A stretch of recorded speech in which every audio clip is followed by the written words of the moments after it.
ஒரு வசனத்தை வாசிக்கலாம். சங்கீதம் 119:71. சங்கீதம் 119:71. நான் உபத்திரவப்பட்டது எனக்கு நல்லது, அதனால் உமது பிரமாணங்களை கற்றுக்கொள்கிறேன்.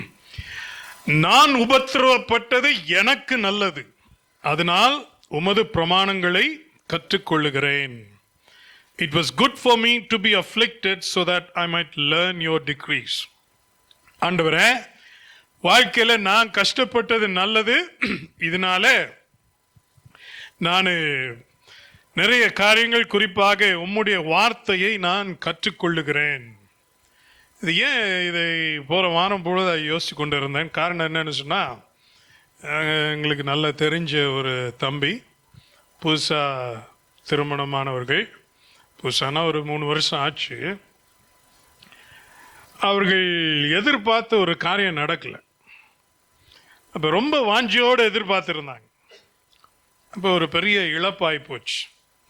இழப்பான உடனே வாட்ஸ்அப் ஸ்டேட்டஸில் ஆண்டவரை விட்டு லெஃப்ட் அண்ட் ரைட் வாங்கிட்டார்.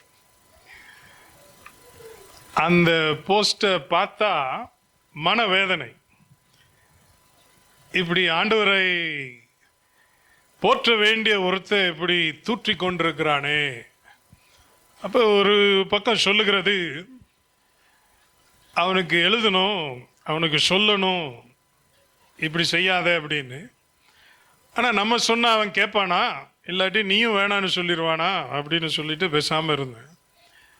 கடைசியில் பார்க்கும்போது சில நேரத்தில் மனுஷருக்கு ஏற்படக்கூடிய உணர்வுகளை அவர்கள் நிற்கிற நிலையில் இருந்தால்தான் நாம் புரிந்து கொள்ள முடியும். ஆகவே ஆண்டவரே, உமக்கு தெரியாது ஒன்றுமில்லை, அந்த பையனுக்கு மனம் இறங்குமப்பா, அந்த பையனுக்கு புத்தியை கொடுங்கன்னு சொல்லி ஜெபம் பண்ணிட்டு விட்டுருக்குறோம். என்ன நடக்குதோ தெரியாது, ஆனால் நடக்க வேண்டியது சரியான நேரத்தில் நடக்கும் என்று சொல்லி விசுவாசத்தோடு இருக்கிறோம். ஆண்டவரத்தில் விடாப்பிடியாய் கேட்கிற நேரத்தில் அந்த கேட்கிற காரியம் அப்படியே விலகி விலகி போகுதுன்னு சொன்னால், அது நிச்சயமாக ஒரு வேதனையாக தான் இருக்கும். ரூத் புத்தகத்தில் இருந்து நாம் பார்க்க போகிறோம். ஆனால் ஒரு வசனமும் நம்ம வாசிக்க போல, நான் அதில் ஒரு சம்பவத்தை மாத்திரம் சொல்லுகிறேன். ஏன்னா நகோமியுடைய முழு வாழ்க்கையும் பார்க்க போகிறோம். நகோமியுடைய வாழ்க்கை எப்படி இருந்துச்சுன்னு சொன்னால், திடீரென்று தேசத்திலே பஞ்சம். தேசத்திலே பஞ்சம்னா சாப்பாடு இல்லை. சாப்பாடு இல்லைன்னு சொன்னால் யாருமே அந்த இடத்துல இருக்க விரும்ப மாட்டாங்க. சாப்பாடை தேடி ஓடுகிறது தான் மனித பழக்கம். அவ்விதமாக அவங்க இன்னைக்கு குடும்பமாக ஒரு தீர்மானத்துக்கு வந்தாங்க. அண்டை நாடாகிய மோவாபுக்கு போயிடுவோம், அங்கே சாப்பாடு இருக்குது. ஆகவே நம்முடைய குடும்பம் நல்லா இருக்க வேண்டும் என்று சொன்னால் இந்த தீர்மானத்தை எடுக்க வேண்டும் என்று சொல்லி தீர்மானம் எடுத்து மூட்டையெல்லாம் கட்டுறாங்க. இப்போ நீங்கள் சொல்லுங்கள், அது மாதிரி மூட்டையை கட்டினா எவ்வளோத்தை தூக்கிட்டு போக முடியும்? ஒரு நாடை விட்டு இன்னொரு நாடுக்கு போகிறவங்க இருக்கிற எல்லாத்தையும் தூக்கிட்டு போக முடியாது. அப்போ ஏதோ வாழ்க்கை நடத்துவதற்கு போதுமான அளவு. அப்போ 4 பேர் போகிறாங்க. யார்? இவங்க கணவன் மனைவி, அது போக 2 மகன்கள். 4 பேர் தேவையானது எல்லாவற்றையும் மூட்டை கட்டிட்டு போகிறாங்க. போகிற வழியெல்லாம் அந்த பஞ்சத்தின் காட்சி அவங்களுக்கு தெரிஞ்சிருக்கும். ஒன்றுமே இல்லை, எல்லாம் வறண்டு போய் கிடக்கிறது. ஆனாலும் பசி அவர்களை பிடித்து கொண்டு இருக்கிறதுனால அங்கே போய் சாப்பிட்ட உடனே ஒரு பெரிய நிம்மதி. சாப்பாடே இல்லாத நேரத்தில் இப்போ சாப்பாடு கிடைச்சிருக்குதே அப்படின்னு. நான் அந்த பஞ்சத்தை பார்த்ததில்லை. ஆனால் இலங்கைக்கு தம்பி போகிறாரு. இலங்கையில் உங்களுக்கு தெரியும், சில வருஷங்களுக்கு முன்பதாக ஒரு எக்கனாமிக் கிரைசிஸ் ஒன்று வந்துச்சு. அதனால ஜாமான விலைக்கு வாங்கி விற்கக்கூடிய அளவுக்கு வியாபாரிகள் இல்லை. அப்போ ஜாமானே இல்லை. ஸோ எந்த அளவுக்கு வந்துச்சு அப்படின்னு சொன்னால், இப்போ நம்ம ஊரில் ஒரு பொருள் வாங்கணும்னா கிலோ இவ்வளோன்னு சொல்லி போட்டிருப்பாங்க. ஸோ அது என்ன அளவுக்கு வந்துருச்சு அப்படின்னா 100 கிராம் எவ்வளோன்னு சொல்லி போட ஆரம்பிச்சிட்டாங்க. 100 கிராம் எவ்வளோன்னா என்ன அர்த்தம்? அப்போ 1000 கிராம், 1 கிலோங்கிறது ரொம்ப பெரிய அமௌண்ட்டாக தெரியும்னு சொல்லி 100 கிராம். அது மாதிரி எது வாங்க போனாலும் அங்கே இருக்கிறதே 4 தான் இருக்கிறது. அப்போ அவ்வளவு கடைகளில் ஜாமானே இல்லை. இப்போ மக்கள் மிகுந்த கஷ்டப்பட்டாங்க. பெட்ரோலுக்கெல்லாம் 2 நாள் லைனில் நின்று பெட்ரோல் வாங்க வேண்டிய ஒரு நிலைமையெல்லாம் வந்தது. இப்போ அதே மாதிரி இவங்க மோவாபுக்கு போன உடனே எல்லாம் இருக்கு, அப்பா நிம்மதியாக சாப்பிட்டு நம்ம வாழ்க்கை நடத்துகிறோம் என்று நினைத்த நேரத்தில் ஒன்றன் பின் ஒன்றாக அவங்களுக்கு பிரச்சனை வந்தது. என்ன? முதலாவது நகோமியுடைய கணவர் எலிமெலேக் அவர் இறந்து போனார். இறந்து போன உடனேயே ஒரு பெரிய துக்கம். மகன்கள் இருவருக்கும் திருமணம் ஆகிறது கொஞ்ச நாள்ல. திருமணமாகி அவர்களும் மாறி மாறி ஒவ்வொருத்தராய் இறந்து போறாங்க. இதோடைய காட்சியை இறந்து போனாங்கன்னு சொல்லுகிற ஒரு செய்தி ஒன்று. ஆனால் அந்த காட்சியை நீங்கள் கற்பனை பண்ணி பார்க்கணும்னா, இப்போ எல்லாரும் வீட்டில் இருந்திருந்தாங்கன்னு வச்சுங்களேன், மருமக்களோட சேர்த்து 6 பேர். 6 பேர் இருக்கிற இடத்துல 3 பேர் வந்துட்டாங்க, 3 ஆண் மக்கள் இறந்து போயிட்டாங்க. அப்படின்னா இப்போ இருந்தா போல வீடு கலகலப்பாக இருந்துச்சு, நிறைய பேர் இருக்கிற மாதிரி இருந்துச்சு. இப்போ வீடெல்லாம் காலியாக இருக்கிற மாதிரி ஒன்று இருக்கு. நம்ம சாதாரண வீடு இருக்கும்போது பெரிய வீடு இருந்தால் நல்லா இருக்கும்னு தோணும். ஆனால் சாதாரண வீடு கூட ஆள் இல்லாத போது என்ன மாதிரி தான் தெரியும், பெரிய வீடு மாதிரி தான் தெரியும். ஏன்னா இங்கே ஒரு கட்டில் இருக்கா, ஆனால் படுக்கிறதுக்கு ஆள் இல்லை. சாப்பிட்றதுக்கு ஒரு பிளேட் இருக்கு, ஆனால் அந்த பிளேட்டை யூஸ் பண்ணுறதுக்கு ஒருத்தர் ஆள் இல்லை. அடுத்தது 3 பேர் இறந்துருந்தாங்கன்னா 3 பேர் போட்ட ட்ரெஸ்ஸு, அவங்க பயன்படுத்தின பொருட்கள், இது எல்லாத்தையும் வீட்டில் இருந்து வெளியில் எடுக்கணும். இது வெளியில் எடுக்கும்போது யோசிச்சிருப்பாங்க, அதை அவங்க யூஸ் பண்ண நேரத்தில் உள்ள அந்த காட்சி எல்லாம் கண்ணுக்கு முன்னாடி வந்துடும். எல்லாம் வந்து இப்படி காலியாயிருச்சு, வெறுமையாகி விட்டதே, வெறுமையாகி விட்டதே. இதன் மத்தியில் ஒரே ஒரு கேள்விதான், ஏன் வாழ்க்கை வெறுமையானதற்கு காரணம் யார்? அப்ப ஒண்ணு மட்டும் தெரியுது, இந்த நேரத்தில் உபத்திரவம், துக்கம், வேதனை, வலி எல்லாம் என்ன தேடி வந்துருச்சு. ஆள் இருக்க வேண்டிய இடத்துல வேதனை இருக்கிறது, சந்தோஷம் இருக்க வேண்டிய வீட்டுக்குள்ளே உபத்திரவம் இருக்கிறது. இது இப்ப வெளியில போகணும்னு சொன்னா இதை போக வலிக்க முடியாது, இது உள்ளுக்கு இருக்கிறது, எல்லாமே போயிடுச்சு. இது திரும்பி வரப்போறதில்லை. திரும்பி வரப்போதில் இருக்கும்போது அவர்களை குறித்ததான இந்த நினைவுகளை வெளியில எடுக்கிறவர் யார்? நிறைய நேரத்தில் நமக்கு பெரிய எதிரி யார் தான்? நம்முடைய நினைவுகள் தான். இந்த நினைவுகளை எப்படி சுவிட்ச் ஆஃப் பண்ணுறதுக்கு ஒரு சுவிட்சை கண்டுபிடிச்சிட்டாங்கன்னா நல்லா இருக்கும். சுவிட்சுன்னு நினச்சி தான் குடிக்கிறாங்க, சுவிட்சுன்னு நினச்சி தான் ட்ரக் எடுக்கிறாங்க. ஆனால் எடுக்கிறவங்க எல்லாருக்கும் அந்த இன்ஃப்ளூயன்ஸில் இருக்கிற வரைக்கும் ஓகே மாதிரி இருக்குது. ஆனால் திரும்பி வரும்போது டபுள் தி எஃபெக்டோடு வருது. வந்து வந்து கடைசி அவருடைய வாழ்க்கையை நாசமாக்கி விடுகிறது. எழும்புகிற ஒரே கேள்வி, ஏன்? ஏன்? இன்றைக்கு கிறிஸ்தவர்களாக இருக்கிற நாம் சில நேரத்தில் யோசிக்கலாம், ஆண்டவர் ஏதாவது ஒன்று செய்யும் போது ஏன்னு கேள்வி கேட்கக்கூடாது. அப்படிதான் நம்ம நினைப்போம்ல. கஷ்டப்படாதவர்கள் ஏன்னு கேள்வி கேட்க வேண்டிய அவசியமே இல்லை. ஆனா கஷ்டப்படுகிறவர் எல்லாரும் கேட்கிற கேள்வி என்னதான்? ஏன்? இந்த ஏன் என்பது இருதயத்தில் இருக்கக்கூடிய துக்கத்தை வெளியிலே கொண்டு வருக கர்த்தரே பயன்படுத்துகிறதான ஒரு கருவி. ஏன் எனக்கு? அப்ப இந்த வருகிறது திடீர்னு ஒண்ணு சம்பவிக்குதே, அந்த மாதிரி வந்துட்டு அந்த போற துக்கமும் அப்படி திடீர்னு போயிருச்சுன்னா நல்லா இருக்கும். நம்ம வேதனைப்படுத்துறது எப்பயுமே சில நேரம் டக்குன்னு வந்துருது. ஆனால் திரும்பி போகும்போது ரூம் போட்டு நல்ல லீவெல்லாம் போட்டு, ஒரு லாங் லீவ் போட்டு, லீஸ் போட்டு கூடையே இருந்து தான் போகிறது. அப்போ இது நமக்கு ஒரு பெரிய கேள்விக்குறி தான். அப்போ இப்படி இருக்கிற நேரத்தில் சிலர் ஏன் என்று தங்களுடைய வாழ்க்கையை கேட்டு பார்க்குறாங்க. அப்போ யோபு கஷ்டப்படுகிற நேரத்தில் தன்னுடைய வாழ்க்கையை யோசிச்சு பார்க்குறான். நான் தப்பு ஒன்றுமே செய்யலையே, என் கண்களோடு கூட நான் உடன்படிக்கை பண்ணி கொண்டேன், நான் தப்பானதை பார்க்கக்கூடாதுன்னு கூட முடிவு பண்ணி தப்பானதையே ஒன்றும் பார்க்கலையே, அப்படி இருந்த எனக்கு ஏன் இப்படி? அதான் அவனுடைய கேள்வி. ஆனால் நகோமி தன்னுடைய கடந்த கால வாழ்க்கையெல்லாம் பார்த்து நான் தப்பு பண்ணிட்டேன், அதனால தான் நீ என்ன இப்படி பண்ணிட்டீர்னு சொல்லி அப்படி சொல்லலை. நல்ல இன்னைக்கு ஆவிக்குரிய ஆட்கள் எல்லாம் பக்கத்தில் இருந்தாங்கன்னா போய் சொல்லியிருப்பாங்க, ஆண்டவர் எல்லாம் நல்லதுக்கு தான் செய்வார், நீ கவலைப்படாதே, உனக்கு ஒரு பெரிய திட்டம் வச்சிருக்கிறாருன்னு. வேதனையில் போகும்போது அதை விட அர்த்தமற்ற வார்த்தைகள் வேற ஒன்றும் இருக்க முடியாது. இப்ப நான் இதை விட்டு எப்படி வெளியில வருகிறது? அதுதான்.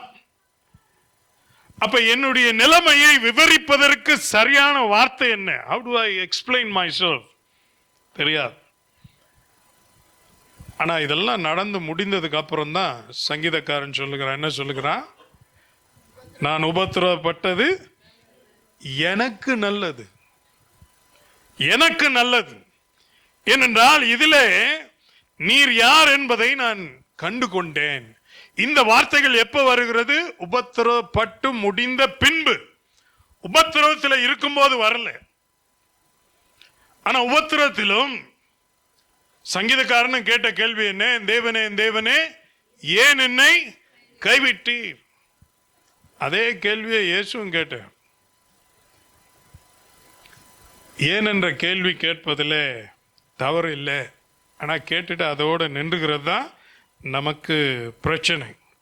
அப்போ இந்த வெறுமை என்பது துக்கம் நமக்கு கொண்டு வருகிற ஒரு அனுபவம்.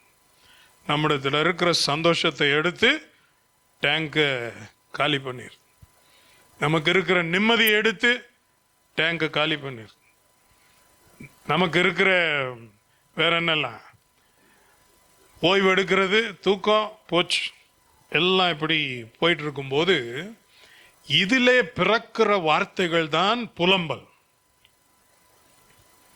புலம்பல். இப்ப எல்லாம் எனக்கு புரிஞ்சு விட்டது என்று சொன்னா நான் ஆண்டவருக்கு நன்றி செலுத்திடுவேன். ஆண்டவரே, எனக்கு இதெல்லாம் தெரிகிறது, நான் உம்முடைய கரத்துக்குள்ளதான் இருக்கிறேன், எனக்கு நல்லது நடக்க போகிறது, இதை பத்தி நான் கவலைப்படலை, அடுத்த ஸ்டெப் எல்லாம் எனக்கு நல்லா ஆயிரும் அப்படின்னு தெரிஞ்சிச்சுன்னா ஆண்டவரே சோத்திர ஆண்டவரேன்னு நன்றி சொல்லிடுவேன். ஆனா எனக்கு தெரியாத பட்சத்தில் என்னுடைய வேதனையின் வெளிப்பாடு தான் என்னவாய் வருகிறது? புலம்பலாய் வருகிறது. அப்ப இவள் தன்னுடைய வாழ்க்கை குறித்து சொல்லுகிறது கிட்டத்தட்ட அப்படிப்பட்ட ஒரு புலம்பல் தான். இன்னைக்கு காலையில வாழ்க்கையில கேட்டது கிடைக்காததுனால, இல்லாட்டா இருந்தது போயிட்டதுனால, இப்படி இல்லாதது போல ஒரு உணர்வில் இருந்து ஏன் என்கிற கேள்வியை கேட்டீர்கள் என்று சொன்னா, நீங்க கேட்கிற அந்த கேள்வியை ஆண்டவர் கேட்கிறார் என்பதை உங்களுக்கு சொல்லிக்கொள்ள விரும்புகிறேன். இந்த கேள்வி நிமித்தம் அவர் உங்களை தண்டிக்க நினைப்பது இல்லை. ஆனால் சில காரியங்களை நிச்சயமாக கற்றுக் கொடுக்க விரும்புகிறார். அப்ப அவரிடத்துல கேட்கும் போது அவர் அதை எப்படி எடுத்துக்கொள்ளுகிறார்னா, புலம்பலா எடுத்துக்கொள்ளுகிறார், அழுகையா எடுத்துக்கொள்ளுகிறார், துக்கமாய் எடுத்துக்கொள்ளுகிறார். அதை மாற்றுவதற்கு அவர் ஆயத்தமாய் இருக்கிறார். இந்த நவமியுடைய வாழ்க்கையிலையும் அதை தான் நம்ம பார்க்கிறோம், யோபுடைய வாழ்க்கையிலும் அதை தான் பார்க்கிறோம். ஆனா அந்த ஏன் என்ற கேள்வியோடு நின்று அசையாமல் மாறிவிட்டோம்னு சொன்னா, அதோட வாழ்க்கை பூரா கேள்வி தான் கேட்டுக்கிட்டு இருப்போமே இல்லையே, ஒண்ணுமே நடக்காது. அப்ப இதெல்லாம் நடந்துருச்சு. நடந்து இரண்டாவதாக காத்திருக்கிறான். என்னதான் நடக்க போகிறது, என்னதான் நடக்க போகிறது, இனி எங்க என் வாழ்க்கை என்னை கொண்டு போக போகிறது, எனக்கு எதிர்காலம் என்ன, நான் உயிரோட வாழணுமா என்கிறதான கேள்விகள் மத்தியில ஒரு செய்தி கேள்விப்படுகிறாள். என்ன? தன்னுடைய சொந்த ஊரிலே எங்க சாப்பாட்டுக்கே வழி இல்லைன்னு சொல்லி எந்த ஊரை விட்டுட்டு இப்ப வெளியே வந்தாலோ அந்த ஊரிலே நிலைமை மாறிவிட்டது. அதற்கு காரணம் யார்? தேவன் மனம் இறங்கி இருக்கிறார். மனம் இறங்கி இருக்கிறார்னால திருப்பி நம்ம அங்கேயே போயிடுவோம். சாப்பாடு என்ற ஒரே காரணத்துக்காக தான் இங்கே வந்தோம். இப்ப இதே சாப்பாடு அங்கே இருக்கும்போது இனி இங்க இருந்தா என்ன, அங்கே இருந்தா என்ன, அங்கேயே போயிடுவோன்னு சொல்லி திரும்பி போகிறான். பெத்லகேமுக்கு திருப்பி போறான். திருப்பி போகும்போது அந்த வழியாய் வந்த ஞாபகம் வரும். என்ன வரும்? வரும்போது ஒரு பெரிய நம்பிக்கையோட ஒரு குடும்பமா புறப்பட்டு வந்தோமே, வாழ்க்கையை சந்திக்கிறதற்கு மற்றவங்க எல்லாம் தவித்து கொண்டிருந்த நேரத்தில் நம்ம வாழ்ந்து காட்டுவோம்னு சொல்லி வந்தோமே. இப்ப அந்த 3 பேர் இல்லை, 3 பேர் இல்லை. அந்த காட்சியெல்லாம் மனசுக்குள்ள கொண்டு வந்து அதை மேற்கொள்ள வேண்டியதாக இருந்தது. அப்ப கூட ரூத் போறா, மருமகள். நடந்த கதை உங்களுக்கெல்லாம் தெரியும். ஒருபாலும் ரூத்தும் 2 பேரும் மருமக்கள். அப்போ அவர் சொல்றா, என் கூட வராதிங்க, என் கூட வந்தீங்கன்னா உங்களுக்கு எதிர்காலம் கிடையாது, திரும்பி போயிருங்கும் போது ஓர்பால் போய்விடுகிறார். அழுதுட்டே தான் போறா. ஆனால் ரூத் சொல்றா, இல்லை இல்லை, நான் கடைசி வரைக்கும் உன்னோட தான் இருப்பேன்னு சொல்லி தன்னுடைய காரணங்களையும் சொல்றேன். நான் சாகிற வரைக்கும் உன்னோட தான் இருப்பேன். ஆனா ரூத்தோடு கூட இவள் பேசி கொண்டதாய் ஒன்றுமே இல்லை.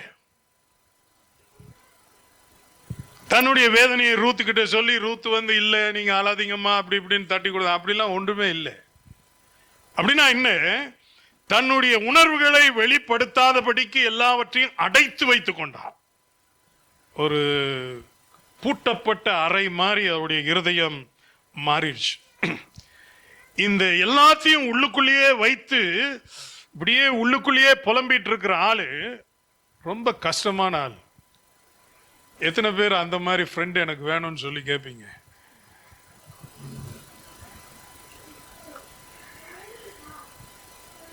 இப்போ இங்கிலீஷ்ல ஒரு ப்ராப்ளம் சொல்லுவாங்க, don't tell your problems to the world because the world has enough problems of its own.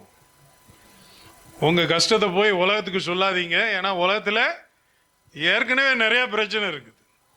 உங்க பிரச்சனை அப்படியான்னு சொல்லிட்டு போயிடுவாங்க. அதுக்கப்புறம் யாரும் ஒன்றும் சொல்ல போறது. அப்ப இது உள்ளுக்குள்ளே வைத்து கொண்டு இருக்கும்போது ஒரு இறுகி போன இருதயம் அது முகத்திலையும் தெரியும். அப்ப ஊர் மக்கள் வந்து பார்த்த உடனே கேட்ட முதல் கேள்வி என்ன? நகோமியா இது? நகோமியா இது? அடையாளம் தெரியாமல் மாறி போன ஒரு ஆள்.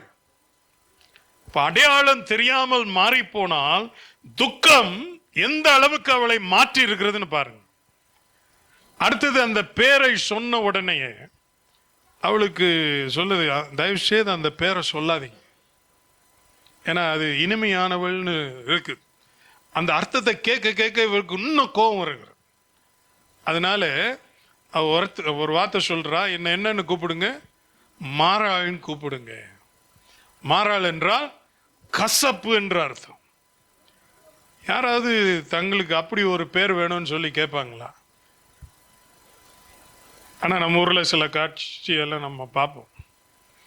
நம்ம ஊர்லயும் துக்கம் கொண்டாடுறேன்னா தலையில போட்டு அடிச்சுக்குவாங்க. இப்ப நம்ம யோசிப்போம், உங்க தலையில நீங்களே அடிச்சு என்ன மாறப்போகுது? என்ன மாறப்போகுது? ஒண்ணு மாறாது, எல்லாம் அப்படியே தான் இருக்கு. ஆனா அது துக்கத்தின் ஒரு வெளிப்பாடு. அந்த மாதிரி இவ சொல்லுகிறா, தயவு செய்து என்ன அந்த பேர் சொல்லி கூப்பிடாதீங்க, ஏன்னா உள்ளுக்குள்ள இருக்கிற அந்த வேதனை அவளை அந்த அளவுக்கு பாதித்திருந்தது. அப்போ ஒவ்வொரு காரியத்தையும் சொல்லும் போது வெளியில தெரிஞ்சிச்சு. ஒருத்தர் சொல்றாரு, இவள் எல்லாவற்றையும் இழந்து நிற்கிறதுனால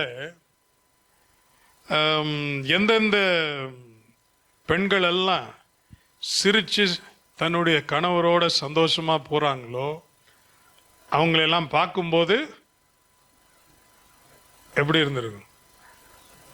அவங்களாவது நல்லா இருக்கிறாங்களே, அவங்க சந்தோஷம் என்னுடைய சந்தோஷம், அப்படியா இருக்கும்? அவர் சொல்றாரு, ஒவ்வொரு ஆளை பார்க்கும் போதும் அவ்வளவு கசப்பு இருக்கிறதுனால அவ வீட்டை விட்டு வெளியே போல. ஏன் இந்த தானியத்தை அள்ளிட்டு வர்றதுக்கு தான் போகாம ரூத் அனுப்புறா? வெளி உலகத்தை பார்க்க விரும்பல. அதை விட இன்னொன்னு, பிள்ளைங்களாம் அப்படி சிரிச்சு போனா, பிள்ளைங்க வழியில விளையாடுறத பார்த்தா இன்னும் தன்னுடைய உணர்வுகள் தூண்டப்பட்டு, இவங்க பிள்ளைங்கள்லாம் நல்லா இருக்குதே, என் பிள்ளைங்களுக்கு மட்டும் ஏன் இப்படி ஆச்சு என்கிறதான துக்கம். அப்ப எப்படி இருக்குதுன்னு சொன்னா, அங்க சாப்பாடு இல்லாம வறுமையில் இருந்த நேரத்தில் சந்தோஷமா எங்களுக்கு ஒரு வாழ்க்கை கிடைச்சுன்னு போன ஆளு, இப்ப அவங்க எல்லாம் சந்தோஷமா இருக்கும்போது வாழ்க்கையை துளைச்சி விட்டு அவர்கள் நடுவில் வந்திருக்கிறதான இன்னொரு பெண். அப்ப அவருடைய மனதில் என்ன தோணுகிறது? என்ன தவிர எல்லாரும் சந்தோஷமா இருக்கிறாங்க. கோவம் எல்லாம் ஆண்டவர்கிட்ட போதும். என்ன வாழ வச்சிருக்கணும், நீங்க என் கூட இருக்கிறதா நினைச்சுதானே நான் போனேன். ஆனா எல்லாத்தையும் கொடுக்குற மாதிரி கொடுத்துட்டு இப்படி எடுத்துட்டீங்களே அப்படின்னு சொல்லி உள்ளுக்குள்ளே அவ்விதமான ஒரு வாக்குவாதம் போய்கொண்டே இருக்கிறது. அப்ப கர்த்தரை குற்றம் சாட்டுகிற ஒரு நிலை. நீங்க தான் அதுக்கெல்லாம் காரணம். எத்தனை பேர் அதை செய்திருக்கிறீங்க? நீங்க தான். நல்லா போற வரைக்கும் நீங்க எல்லாம் ஓகே. நான் சொன்னேன்ல, எனக்கு தெரிஞ்ச அந்த பையன் வாட்ஸ்அப் ஸ்டேட்டஸ்ல போட்டு கிளின்னு கிழிச்சானே, வேற வழி தெரியல, வேற யாரு மேலேயும் கோவத்தை காட்ட முடியல. இப்ப கோவம் காட்டுறதுக்கு கேட்டுட்டு பேசாம இருக்கிற ஒரே ஆள் அவர் தான். அப்ப இது உணர்வு எப்படி இருக்குன்னா, இது தனிப்பட்ட ஒரு உணர்வு. இதை வேற யாருக்கும் தூக்கி கொடுக்க முடியாது. அப்ப உள்ளுக்குள்ள ஏமாற்றப்பட்டது போல ஒரு எண்ணம். அப்ப இந்த ஜெபிக்கிற நேரமெல்லாம் ஜெபம் வராம தனிமை உணர்வு தான் அதை பிடித்து கொண்டிருக்கிறது. இப்ப நம்முடைய வாழ்க்கையில தேவன் கூட இருந்து இதெல்லாம் செய்யாம போயிட்டார் என்பது அல்ல. நம்முடைய வாழ்க்கையை இந்த நிலைமைக்கு கொண்டு வந்த காரணமே அவர் தான் சொல்லி அவரை குற்றவாளியாக்குறார். not seeing life as if God is absent, but seeing God as a suspect. என் வாழ்க்கையை கெடுத்தது நீங்க தான். இதெல்லாம் அனுபவிச்ச சங்கீதக்காரன் தான் சொல்லுகிறான், நான் உபத்திரவப்பட்டது எனக்கு நல்லது, அதனால் உமது பிரமாணங்களை கற்றுக்கொள்ளுகிறேன். இந்த கசப்பு வரும்போது அதுல ஒரு நல்ல காரியம், நம்முடைய கவனம் ஒரே ஒரு காரியத்தின் மேலே திரும்புகிறார். எண்ணத்தை இழந்தோமோ அதுலேயே கவனம் இருக்கு. அதை விட்டு மனம் வேற பக்கம் எங்கேயும் போகாது. கொஞ்சம் ரிலாக்ஸ் பண்ணி அப்படி ஜாலியா இருக்கலாம், அப்படி இருக்கலாம், எங்க போனாலும் எண்ணம் அதே எண்ணமாய் தான் இருக்கும். ஆனா இதுல ஒரே ஒரு சிக்கல் என்ன அப்படின்னா, வேற கோணத்துல வாழ்க்கையை பார்க்கவே முடியாத ஒரு சூழ்நிலை. அந்த மாதிரி ஒரு நிலைமைக்கு இவள் தள்ளப்பட்டாள்.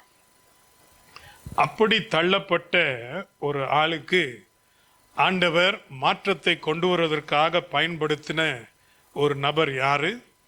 ரூத். ஒரு வாக்குவாதத்துக்கும் போகல. இவள் சொன்ன சில காரியங்கள்லாம் அவள் கேட்டிருந்தா அவள் சொல்லியிருப்பா, உன்னை நம்பிதானே நான் ஆண்டவரை ஏற்றுக்கொண்டேன், என் கண்ணுக்கு முன்னாடியே என் காது கேட்கவே அந்த ஆண்டவருக்கு எதிராக நீ இப்படி பேசுறிய என்று சொல்லி வாக்குவாதத்துக்குள்ள போயிருக்கலாம். ஆனா ரூத் ஒரு பேச்சு பேசல, கூட இருந்தா. எப்படி இருந்தா? உங்களை வச்சு நான் பார்க்கிறேன். அப்ப யோசிச்சிருப்பா, போன்னு வரட்டினாலும் போகாம இங்கேயே இருக்கிறான்,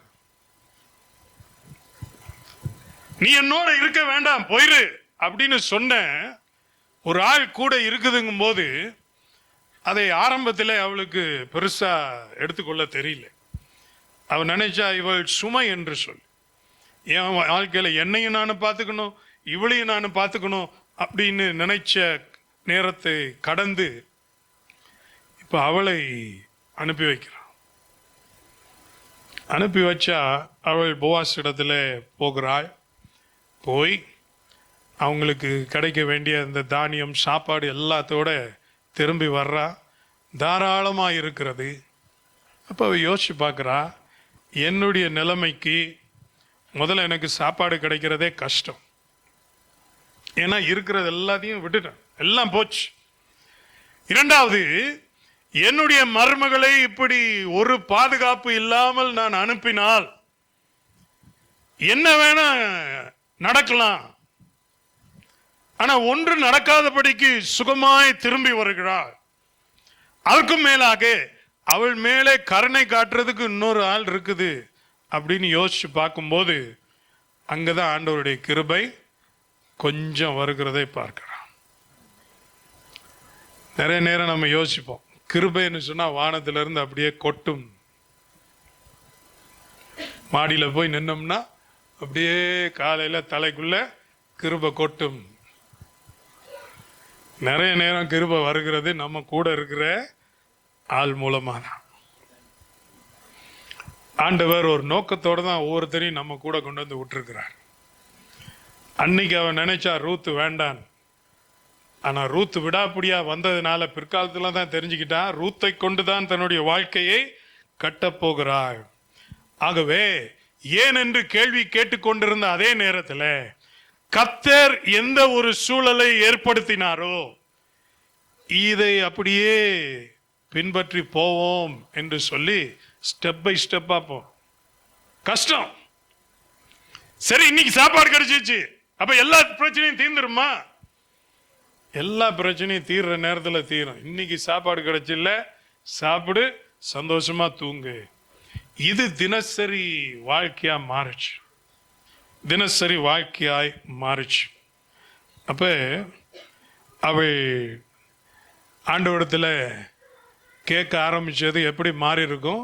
கர்த்தர் கருணை காண்பித்தார், கர்த்தர் இறங்கினார் என்று சொல்லுகிற அது மாதிரி வார்த்தையை மாற ஆரம்பிச்சிச்சு. அப்ப அவருடைய ஜபங்களும் எப்படி எப்ப மாறி இருக்கும்? ஆண்டவரே, எது எப்படியோ நடந்துடுச்சு, ஆனா நீங்க தான் எனக்கு உதவி செய்யும், நீங்க தான் எனக்கு உதவி செய்யும். ஒரு அருமையான விஷயம் என்னன்னு சொன்னா, இவ பேசுற பேச்சை கேட்டுட்டு ஆண்டவர் கை கழுவி இவளை விட்டு விலகி போகல. ஒரே ஒரு காரியம் மாத்திரம் தெரிந்து கொள்ளுங்க, துக்கத்திலும் வேதனையிலும் புலம்பும் போது தேவன் இல்லாதது போல இருந்தாலும், தேவன் தான் குற்றவாளி போல இருந்தாலும், நீங்க தேவனை எத்தனை வார்த்தைகள் சொன்னாலும், நீங்கள் அப்படி சொல்வதற்கு காரணம் என்று அறிந்திருக்கிற தேவன் உங்களை விட்டு போறதில்லை. அவர் போயிட்டாருன்னா உங்க கதை முடிஞ்சு. ஏன்னா அப்படி இருக்கிற ஆளோட வேற யாரும் வரமாட்டாங்க. அப்போ ஒவ்வொரு நாளும் இது நடந்து கொண்டே இருக்கும்போது கொஞ்சம் கொஞ்சமாய் அவருடைய வாழ்க்கையிலே மாற்றம் வருகிறது.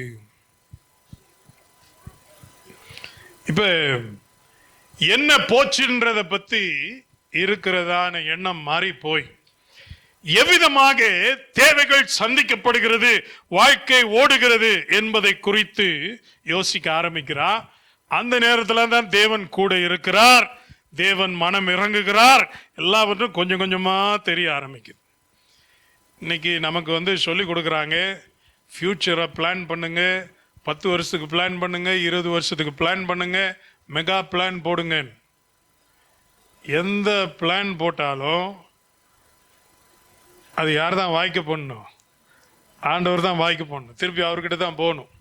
அப்போ இங்கிலீஷில் ஒரு நல்ல ப்ராப் இருக்கு, மேன் ப்ரொபோசஸ், காட் டிஸ்போசஸ். மனுஷன் என்ன வேணா திட்டம் போடலாம், ஆனா அதை நிறைவேற்றுறது யாரு?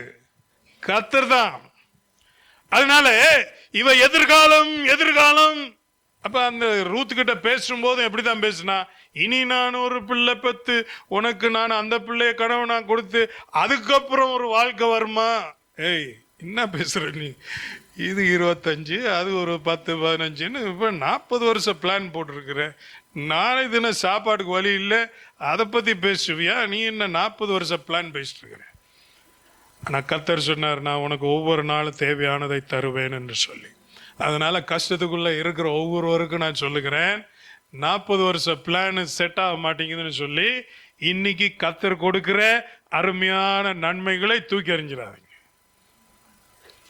இன்னைக்கு கர்த்தர் உங்கள் தேவைகளை சந்தித்து இன்னைக்கு நிம்மதியாய் படுக்க போய் காலையில நிம்மதியா எழும்புகிற அளவுக்கு கத்தர் ஒன்றை வைத்திருந்தால் அவர் உங்களுக்குள்ளே கிரியை செய்யறாருன்னு அர்த்தம். எல்லா காரியம் வேலை நடக்குது. இது எங்க போய் முடியும் அதை பத்தி நீ கவலைப்படாது. உனக்காக எல்லாவற்றையும் செய்கிறவர் இதையும் உனக்காக செய்து கொண்டிருக்கிறார், நிச்சயமாக செய்வார். அப்ப அந்த ஒரு துக்கம், அந்த ஒரு சாம்பல்ல இருந்ததான ஒரு அனுபவம் அப்படியே மாறுகிறது. அப்ப மாறும்போது எந்த அளவுக்கு போயிருச்சு அப்படின்னு சொன்னா, இப்ப நீங்க எல்லாம் பார்த்துருப்பீங்க தான் அந்த காட்சி. வாழ்க்கையில் ரிட்டையர் ஆகிட்டு இன்னைக்கு இனிமேல் செய்யறதுக்கு ஒண்ணுமே இல்லைன்றவங்க காலையில் பார்த்தீங்கன்னா அந்த டீ கடையில் ஒரு குரூப் உட்காந்துருப்பாங்க. உலகத்தில் இருக்கிற அத்தனை கதையும் பேசுவாங்க. ட்ரம்ப் என்னன்னு கேட்பாங்க, ஏன்னா அவர் சீன அதிபர் என்னன்னு கேட்பாங்க, அவன் என்ன பண்ணா இவன் என்ன பண்ணான்னு எல்லாம் பேசுவாங்க. அவங்கள பார்த்து, ஐயா நீங்க என்ன பண்ண போறீங்க? நான் காப்பி குடிச்சிட்டு வீட்டுக்கு போக போறேன், அவ்வளவுதான். ஆனா எல்லாத்த பத்தியும் பேசி வறுத்தெடுக்கிறீங்களே, அதுதான் அந்த வாழ்க்கையில இருக்கிற ஒரு ஜாலி. ஏன்னா இப்ப சாப்பிட்றதுக்கு எல்லாம் இருக்கு, குடும்பம் இருக்கு, எல்லாம் இருக்கு. இனி இருக்கிற வரைக்கும் சந்தோஷமா ஜாலியா இருந்துட்டு போவோம்ன்ற அந்த குரூப்ல யாரு சேர்றா? நவமி சேர்றா. இனிமேல் எதிர்காலத்தை பத்தி கவலைப்பட தேவையில்லை, சாப்பாடை பத்தி கவலைப்பட தேவையில்லை, எனக்கு என்ன ஆச்சுன்னு சொன்னா என் மருமகளை யார் பாப்பான்னு சொல்லி கவலைப்பட தேவையில்லை, எல்லாம் செட் ஆயிட்டு வருது, எல்லாம் செட் ஆயிட்டு வருது அப்படின்னு அந்த ஊர்ல இருக்கிற எல்லா பெருசுங்களும் உட்கார்ற இடத்துல நவமியும் உட்கார்ந்து எல்லாம் சிரிச்சு சந்தோஷமா இருக்கிற ஒரு நிலையை கர்த்தர் மாற்றினார். அதுலயே எல்லாம் மாறிடுச்சா? இல்லை. இப்ப தேவைகள்லாம் ஒரு பிரச்சனையே இல்லை, வாழ்க்கை எப்படி போகுது? ஸ்மூத்தா போயிட்டு இருக்கு. அதுக்கப்புறம் ரூத்துக்கும் போவாசுக்கும் திருமணம் ஆகிறது. அடுத்த ஸ்டெப். கடைசியில் இப்படி இருக்கிறதான நேரத்தில் ஒரு நாளில் ஒரு பிள்ளைய கொண்டு வந்து கையில் கொடுக்குறாங்க.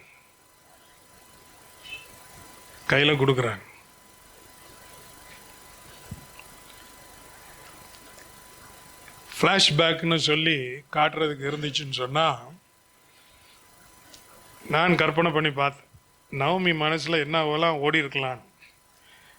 மோவாபில் இருந்து திரும்பி வரும்போது, நான் முதல்ல சொன்னேன் பெத்லஹேம்ல இருந்து மோவாபுக்கு போகும்போது என்னத்தை எடுத்துகிட்டு போயிருப்பாங்கன்னு. மோவாபில் இருந்து பெத்லஹேமுக்கு வரும்போது என்னத்தை கொண்டு வந்திருப்பாங்க?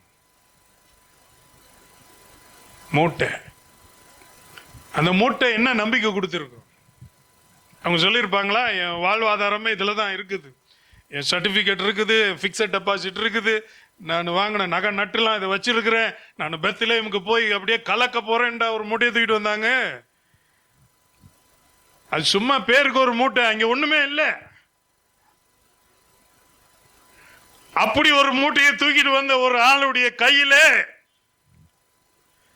அந்த மோவாபிய பெண்ணுக்கு தன்னுடைய சொந்தத்துல ஒரு நல்ல மாப்பிள்ளை கிடைச்சு கல்யாணம் ஆகி பிள்ளை பிறந்து, இந்த பிள்ளை உனக்கு தான்ற மாதிரி கையில கொண்டு வந்து கொடுத்த உடனே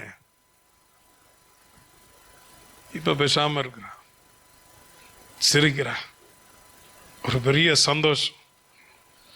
இப்படி ஒரு நாள் வரும்னு நான் நினைக்கவே இல்லையே. அதை பிடிச்சிட்டு இருக்கும்போது அவருக்கு தெரியும், கர்த்தர் என் பொறுமைக்கு பலன் கொடுத்தார் என்று சொல்றதுக்கு நான் இல்லை. ஏன்னா நான் என்னவா இல்லை? பொறுமையா இல்லை.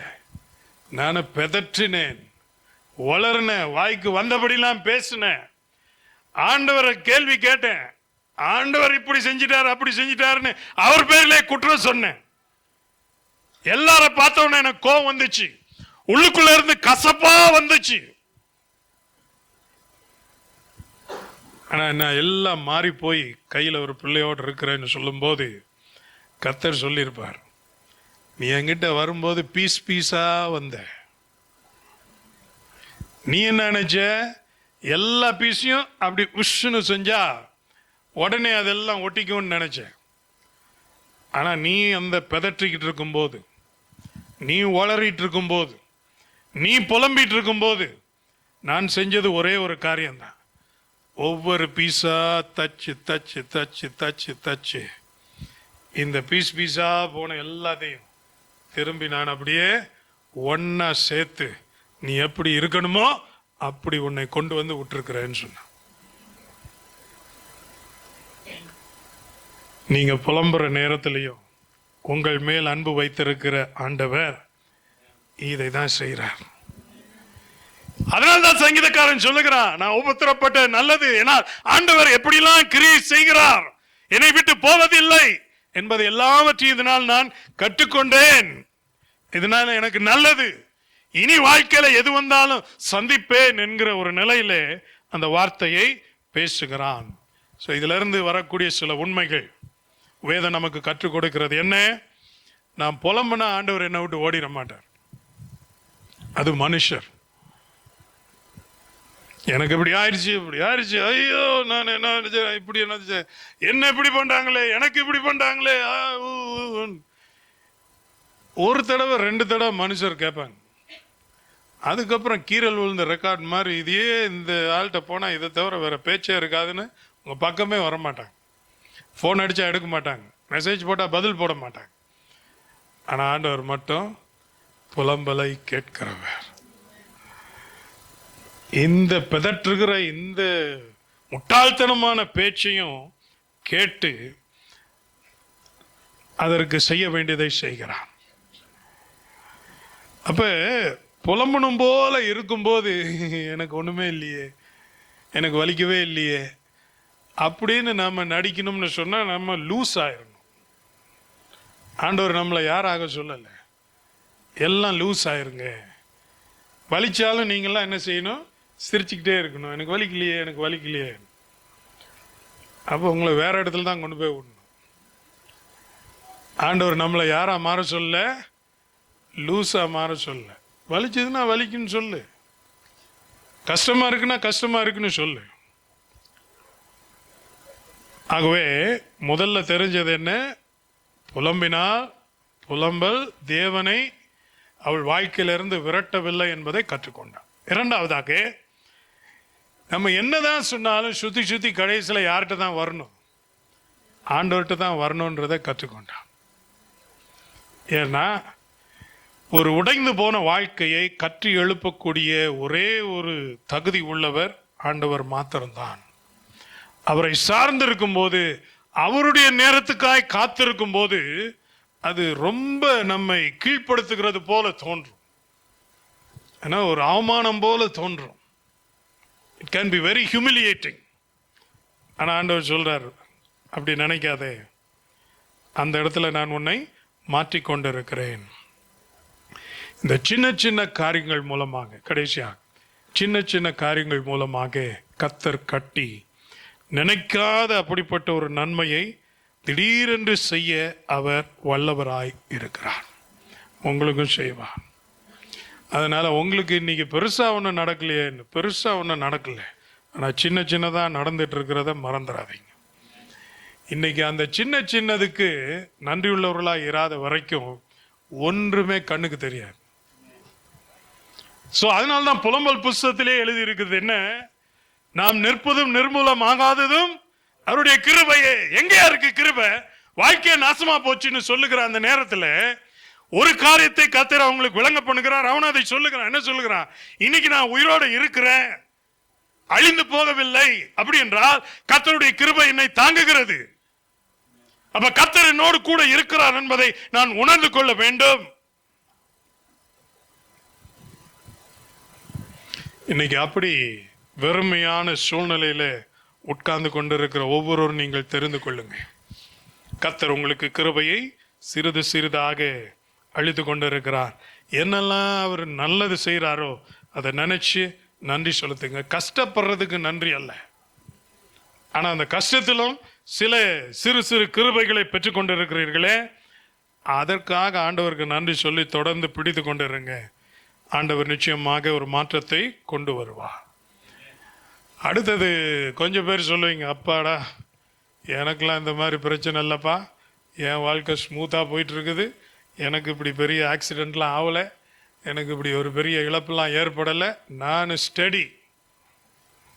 ஸ்டெடியா இருக்கிற ஆளெல்லாம் ரூத்து மாதிரி இருக்க சொல்றார். இப்படி ஆள் யாராவது உங்க வாழ்க்கையில இருந்தா தலை தெறிக்க ஓடாதீங்க.